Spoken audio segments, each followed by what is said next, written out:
So, good day again, students, and welcome to a new nugget on how biomass can be used for energy. Today, we will talk about how mechanical energy can be produced and used from biofuel. This is not only a question for the transportation sector, but there is much wider sector that uses mechanical energy. Maybe you never thought about it, but mechanical energy is also the basis for electricity production. There are two major routes to transform the chemically bound fuel energy into rotational energy in the generator. One way is to use the combustion products directly to turn the axis. In that case, is the combustion chamber closed and the combustion occurs at an elevated pressure. This technique is called gas turbines, but to save the turbine blades from corrosion and erosion, it requires a clean fuel.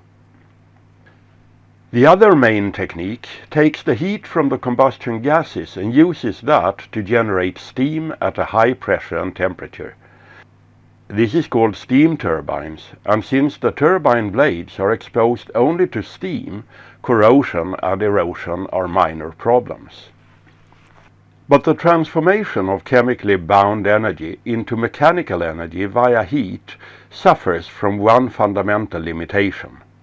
This is called the Carnot efficiency and limits how much mechanical energy, and hence electricity, can be produced.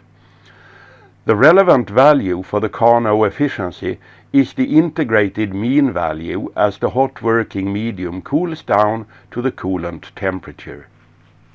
In steam turbine applications, thus the Carnot efficiency limit the attainable electricity efficiency to about 50%, but it is significantly lower in many power stations. Now try setting the hot temperature at 1000 degrees C, 1273 Kelvin, and the low temperature at 20 degrees C. You will find the Carnot limit at 56%. This means that at the very most 56% of the thermal energy in the hot gas can be converted into mechanical energy as the gas cools from 1000 degrees C to 20 degrees C, and that 44% of the energy will be lost. If you raise the low temperature to 100 degrees, you will find that the limit drops to 49%. So the Carnot limit is a strong function of the cooling medium temperature. The lower cooling temperature you can reach, the higher the theoretical upper limit for electricity efficiency.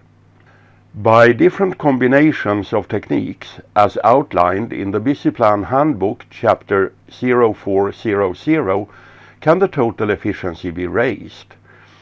This is done by using the thermal energy to co-produce district heating and sometimes also district cooling together with electricity. What that effectively means is that you raise the cooling media temperature. The electricity efficiency cannot be raised above the Carnot limit, but instead of throwing away the part of the energy that cannot be turned into electricity, it is thus converted to valuable products and sold. Since this means that you have to heat the cooling medium to a higher temperature, you will lose electricity production capacity, but you get other products to sell. The total efficiency in this type of cogeneration plants can well be above 95%, while the electricity efficiency may stay at a modest 40%. You will see how such co-production looks in the schematics in section 040008. As you saw from the homework after the previous nugget, you do not want to make energy plants using biofuel too big. That is because the logistic system, the transport, the handling and the storage will become too tedious and costly. So you do generally not want to make biofuel-fired electricity production factories bigger than some 100 to 500 megawatt thermal. And then you want to have the maximum efficiency. So biofuel-fired power generation is most often planned for combined heat and power generation, CHP, or for combined heat, power and cooling, CHPC. To sell the heat and the cooling, you want to place the energy plant in the close vicinity of either a city or adjacent to a process industry that can take the heating and the cooling. This makes the bioenergy-based energy system radically different from fossil fuel-based energy systems. With coal, it is common to build the power station as close to the coal mine as possible, or if the coal is imported, close to the coal harbor. Even if this means that the cooling medium has to be air, and thus the electricity efficiency drops during summer, it may be economically beneficial.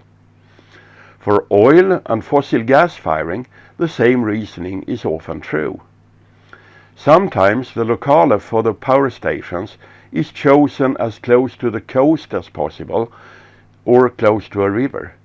In these cases, the location may be due to access to a cooling medium.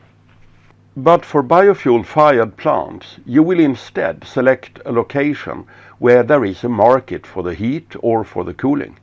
And you will sacrifice a bit of the electricity to provide for a complementary delivery of energy services. By this, you can compensate for the higher specific logistic costs inherent with biofuel and biomass handling.